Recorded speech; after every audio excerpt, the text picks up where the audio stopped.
Hello and welcome to the Non-League Goal Show, where my panel and I will be dissecting the pick of the weekend's goals. I'm delighted to say that I am joined by Jim Cooper, Frank Wilson and Jody Brown to pick out the best goals from the weekend. But first of all, let's take a look at our featured game, the FA Trophy replay down at the Hive between Barnet and Carshalton Athletic.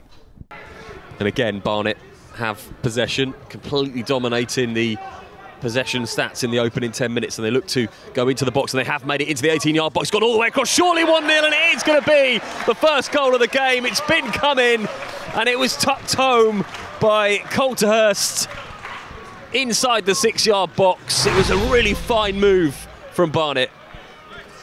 Yeah, I was impressed with that there, Ben, and not go against what Jody said. Jody made a really important point earlier about movement on the ball, you know, and making decisions quickly and just not expecting space and things just to happen.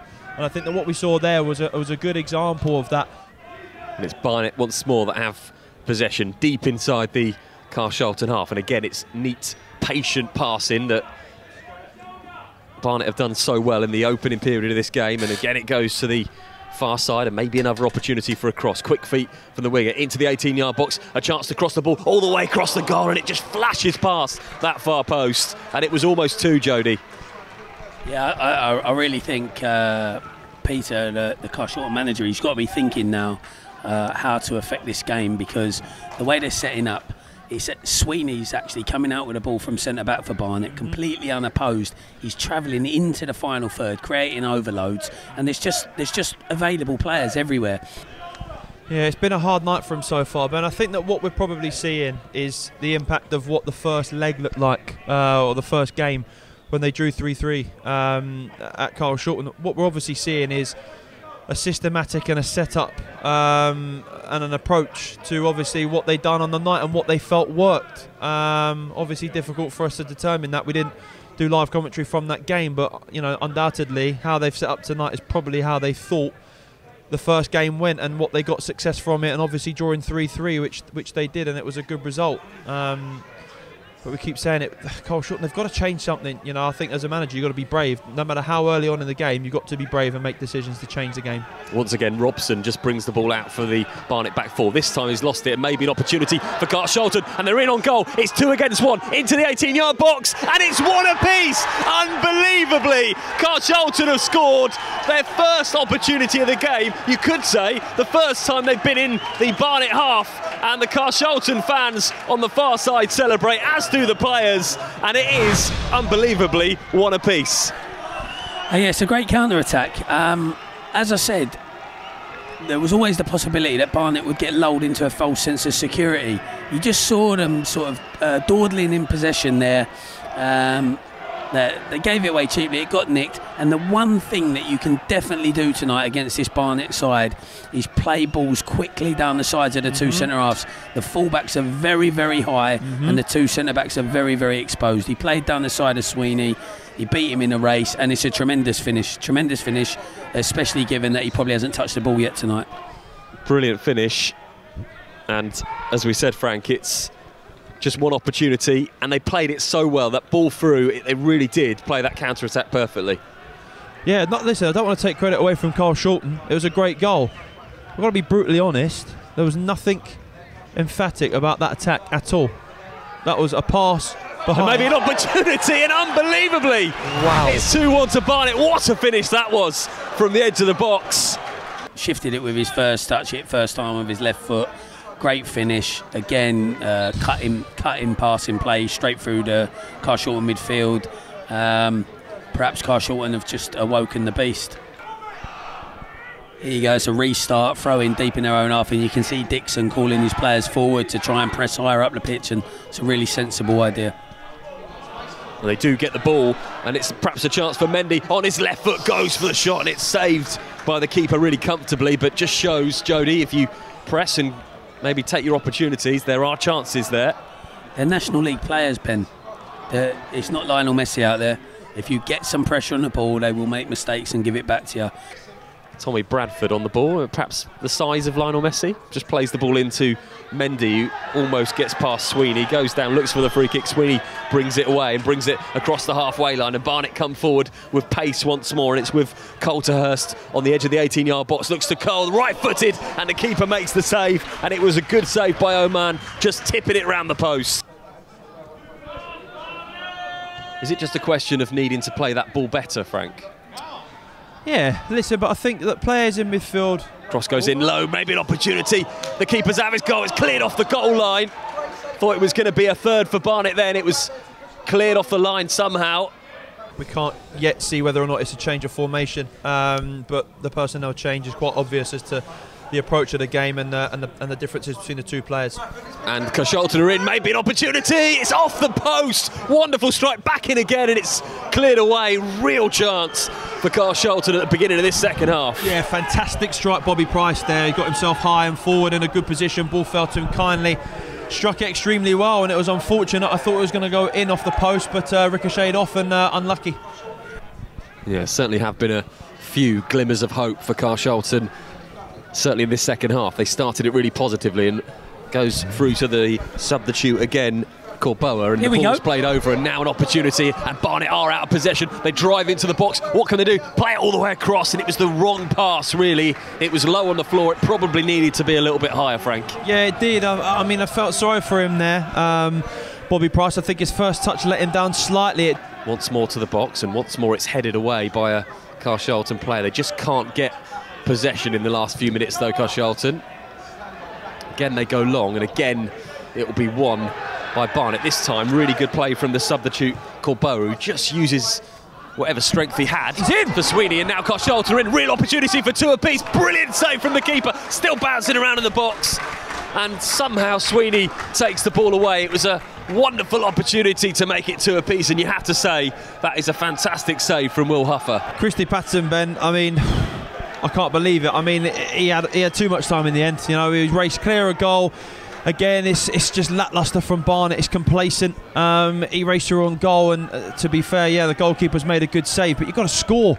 The recent man to enter the field, Adeyemi, just has the ball and just almost puts his side into trouble there with far too much composure, and he has, because Barnet have got the ball inside the 18-yard box, just can't get the shot off, and still they have it. Goes wide, it's going to be delivered all the way across, really good defending, still Barnet have an opportunity, another good opportunity, and another one goes begging. Perhaps, just maybe, this could be Carshalton's night. Always an interesting situation this is for me, the player-manager role. He's had a nightmare there. He's dwelled in possession. He's played it square, straight to the Barnet player on the edge of his area. Now, what I wonder is, does Dudley behind him, the centre half who had to make the block and recover, does he get into his manager and say, what on earth are you doing there? A different attitude in the second half, attacked more, and they've kept the score to 2-1. Barnet have had a couple of really good opportunities, but so have the visitors. And still, we don't know which way this tie is going to go. Barnet with the ball now, real opportunity for the third. Great save from the keeper. Low down, it was a man who just stretched out to block that shot that was taken just inside the 18-yard box. So guys, as the Carshalton players are rightly applauded off for their efforts today, it was a close FA Trophy tie in the end, slightly closer than we anticipated after what was a pretty emphatic opening start for Barnet. Jim, what was your assessment of the tie? Yeah, like you said, I think Barnet started very, very well the first half. They'll probably be disappointed at half-time just to have gone in 2-1 to the good. Carshalton in the second half came out and changed tactics, hit the post earlier on in the second half, and could have had one or two other chances to equalise in the game. But overall, for me, I think that Barnet showed their class. They were the better side overall. However, Carshalton can leave the tie with their heads held very high. Frank, another decent advert for non-league football. Barnet deserving their place in the quarter-final, though. Did enough in the first half, do you think? Yeah, I think that's probably what it was, Charlotte, there. Just did enough in the first half, was so dominant and led 2-1. But like Jim said there, I think there was a couple of real key moments in the second half. Bobby Price hitting the post, and Christy Patterson going 1v1 with the keeper and missing. So I think that had those chances had an impact on the game. We could have seen a different outcome. But credit to Carshalton in the end. Second half performance was different to the first and much better. And Frank, let's take a look at that moment of the match for Carshalton. A fantastic counter break. We were stunned here in our seats. We certainly didn't see it coming, but a fantastic finish by Mendy. Yeah, it was, and they were under a lot of pressure in the first 10-15 minutes of the game, and the counter-attack was obviously a style that they had to adopt tonight, absorbing a lot of pressure, and Jacob Mendy in the end, after put through, showed good class to finish, and we saw the difference between the calibre of finish between Jacob Mendy in the first half and Christie in the second half, in terms of two similar chances, angles on goal through one-on-one, but a fantastic finish for the first goal. It sent the crowd into absolute mayhem, and I really thought, we thought in the commentary box that was going to be a real period after that where Carshalton could maybe settle their nerves a little bit, but the reaction from Barnet, I think only 2 or 3 minutes later in the finish, was absolutely phenomenal, and 25 yards out, just an absolute arrow in the top corner. And Jodie, as we watch back what proved to be the winner, a real moment of quality from a National League striker there. Yeah, Shaq Colfrist, he scored a couple the other night against Brentford as well. It was a great finish. Carshalton will be devastated. They've just scored, and one thing you've got to do after that is either keep the ball or turn the other team. Certainly don't give them a goal scoring opportunity with seconds after you've just scored. But that was a great finish. He shifted it onto his left foot, which I think is his weaker side, and arrowed into the top corner. And whilst we've enjoyed a very entertaining evening here at the Hive, there was plenty of entertainment elsewhere over the weekend across the Bostik League.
and gents, some cracking goals there, some cracking results too.